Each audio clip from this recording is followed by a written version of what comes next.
আল্লাহ বলছেন ইন্নাহু ইয়ারাকুম, নিশ্চয় যে শয়তান সে তোমাদেরকে দেখে। আল্লাহ আবার বলছেন ওয়াদুয়া, অবশ্যই সে দেখে।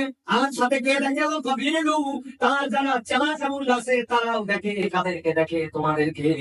আল্লাহ বলছেন মিন হাইসু লা তারাউনাহুম, কিন্তু বড়ই দুর্ভাগ্য তোমাদের, তোমরা একটু কল্পনা করে দেখো না যে তারা তোমাদেরকে দেখে কিন্তু তোমরা কিন্তু তাদেরকে দেখতে পাও না। এই আয়াতের ব্যাখ্যা আধুনিক মুফাসসিররা বলছেন, এই আয়াতের ব্যাখ্যাটা ভালো করে বোঝো।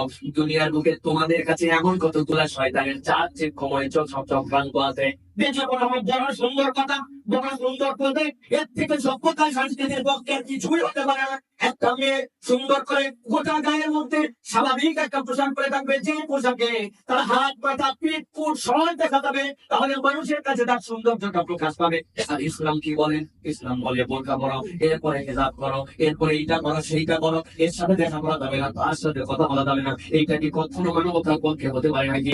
নারীদের পক্ষে হতে পারে নাকি? এই জন্য ডায়লগ দিছে, নারীকে স্বল্প বসনা বানায়া, তাদেরকে প্রগতিশীল বানায়া দুনিয়ার কাছে তারা আধুনিকতায় দিতে চায়। আল্লাহ বলছেন ভালো করে খেয়াল করে দেখো, আল্লাহ বলছেন ইন্নাহু ইয়ারাকুম হুয়া ওয়া কাবিলুহু মিন হাইসু লা তারাউনাহুম, সে এবং তার চেলা চামুন্ডারা তোমাদের সব কিছু দেখতে পায় কিন্তু তোমরা দেখতে পাও না। প্রকারান্তরে এর অর্থ তাদের চক্রান্তটা তারা সবসময় করে, কিন্তু বান্দা তোর বুদ্ধি বিবেক তো অনেক কম, তুই তার চক্রান্ত ধরতে পারিস না। ও অপরে প্রগতির নাম দিয়ে নানান নাম দিয়ে আধুনিক বানাতে চায়, তোর মগজ ধরাই দিতে চায়, কিন্তু আমি আল্লাহ বললাম এইগুলো একটাও সঠিক কথা নয়। তার নাম প্রগতি, কিন্তু ইসলামে ওইটার নাম হচ্ছে বেহায়াওয়ানা। ঠিক না? তাছাড়া কেন এরকম হবে দুনিয়ার বুকে? আপনি যদি রিয়ালি মানবতাবাদী হন, আপনি রিয়ালি যদি নারীবাদী হন, তাহলে আপনার মধ্যে যে একটা সাম্য থাকা লাগবে। সাম্যটা কেমন করে? দুনিয়ায় একটা মানুষ বিকিনি পরে ঘুরবে, কেউ তারা মানে করতে পারবে না। পারবে না। পিছিয়ে পড়তে সে উলঙ্গ হয়ে থাকবে, জিত হয়ে উপর হয়ে থাকবে, ওই জায়গায় রোদ পোহাবে। দুনিয়ার মুখে মন চাইলে পোশাক পরবে, মন চাইলে পরবে না।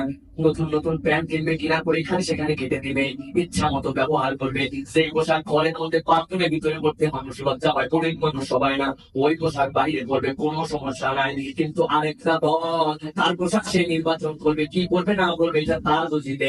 সেই বোনটা আমার হিজাব করবে, বোঝা করবে, সেখানে বাধা দেওয়া হয় নারীবাদীদের, তখন কোনো কথা নাই। ঠিক আছে?